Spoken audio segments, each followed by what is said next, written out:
नमस्कार, आप देख रहे हैं न्यूज टुडे। मैं हूं आपके साथ चिराग सुखीजा। इस वक्त की बड़ी खबर आपको बता दें कि सत्ता और व्यवस्था जब बदलेगी, जब देश का आम किसान, आम गरीब, आम मजदूर इंसान जो है वो सत्ता बदलने के लिए कानून बनाने वाली जगह पर जाएगा। हमारा विरोध प्रदर्शन बीजेपी, जेजेपी का और सभी राजनीतिक पार्टियों का लगातार जारी रहेगा। आज तक टीकरी बॉर्डर या सिंधु बॉर्डर के ऊपर किसी भी राजनेता को भाषण नहीं देने दिया गया। ये हमारा लोगो रहेगा। लड़ेगा किसान, जीतेगा किसान। इसके ऊपर पूरा चुनाव जो है केंद्रित रहेगा। लड़ेगा किसान, जीतेगा किसान, लड़ेगा मजदूर, जीतेगा मजदूर। इस लोगों के साथ, क्योंकि जमीन पर संघर्ष किए हुए साथी का उम्मीद है कि हमारे संघर्ष के साथी साथ देंगे और ऐलनाबाद का चुनाव एक इतिहास लिखेगा। ऐलनाबाद का चुनाव ना हरियाणा संयुक्त किसान मोर्चा के लिए इंपॉर्टेंट है, ना विकल्प प्रचार के लिए इंपॉर्टेंट है, ना संयुक्त किसान मोर्चा के लिए इंपॉर्टेंट है। लेकिन यदि हम ऐलनाबाद का चुनाव किसान एक प्रतिनिधि को जिताते हैं तो पंजाब वाले कितना ही मना करें, मिशन पंजाब 100% चलेगा। मिशन उत्तर प्रदेश, मिशन उत्तराखंड और मिशन गोवा चलेगा। 4 राज्यों के चुनाव फरवरी 2022 में, और निश्चित तौर पर चारों राज्यों में किसान सरकार बनाएंगे इस ऐलनाबाद चुनाव के कारण। और फिर भी सरकार नहीं मानी तो 2024 के अंदर पूरे देश में किसान जो है वो संसदीय चुनाव में खड़े होंगे और अपने कानून बनाने की ताकत अपने हाथ में लेंगे, जिससे कि किसान के ऊपर ना बार बार ये काले कानून बनते रहे। ये काले कानून वापस हो जाएंगे। उसके बाद क्या होगा? सरकार 2 साल बाद और कोई काला कानून बना देगी। किसानों के हित में तो 1947 के बाद किसान अपनी मर्जी की फसल नहीं बीज सकता, अपनी मर्जी का बीज विदेश से नहीं ले सकता, अपनी मर्जी से फसल बेच नहीं सकता। किसान 1947 में देश आजाद हुआ। आपको जानकर अचरज होगा 140 कानून है वो किसानों के विरोध में है। यानी किसान 1947 से आजाद नहीं हुआ। किसान अब भी गुलाम है, 1947 से पहले भी गुलाम था। तो ये कानून तभी बदलेंगे जब किसानों का प्रतिनिधि संसद और विधानसभा में जाएगा।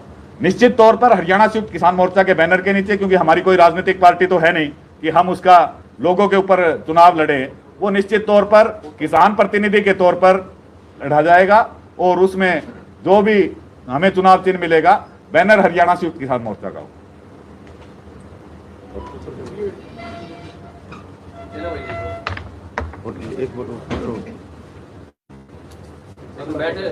मदन तू खींच ले भैया फोटो। मदन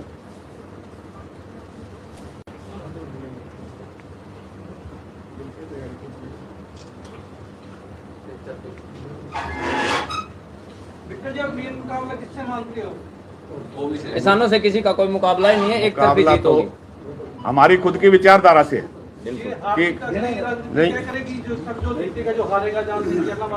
जी,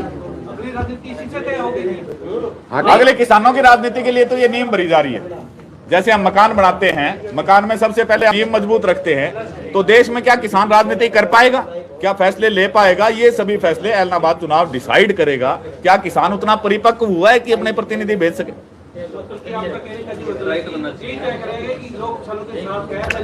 नहीं, साथ तो है, साथ तो आप देख रहे हो, पूरा देश हमारे साथ है। लेकिन क्या उनकी समझ इतनी है कि वो अपने प्रतिनिधि संसद के अंदर भेजने की वो ताकत आई है अंदर अपने अंदर? या गुलामी अभी भी है राजनीतिक लोगों की? वो तो लोगों की जिज्ञासा जानेगी कि उन्हें स्वतंत्रता चाहिए, अधीनता ही चाहिए। लेकिन जिस प्रकार से आंदोलन के अंदर मजबूती दिख रही है तो निश्चित तौर पे किसान उम्मीदवार जीतेंगे। और निश्चित तौर पर हरियाणा या जो हमारी विचारधारा से समर्थन के लोग हैं वो पूरे देश से इस चुनाव में आएंगे, जिनमें कुछ किसानी झंडे के नीचे हुए लड़े हुए चुनाव नेता भी है जिन्होंने भारत में इतिहास रखा है। वो निश्चित तौर पर इस आंदोलन में होंगे, चुनाव के अंदर आएंगे। अभी तो आएंगे, कोई लीडर्स काफी आएंगे, लेकिन अभी क्या है, लखीमपुरी जो खीरी का प्रतिबंध हुआ है उसका कितना लंबा चलता है वो हम नहीं कह सकते। हो सकता है हमें भी प्रचार काफी दिन रोकना पड़े। खड़े हो जाओ सारे साथी लेके। ले भाई उधर तो और दे दे स्टिकर, और दे दे, और पड़े इसको हटाना है, हटा दे सारी।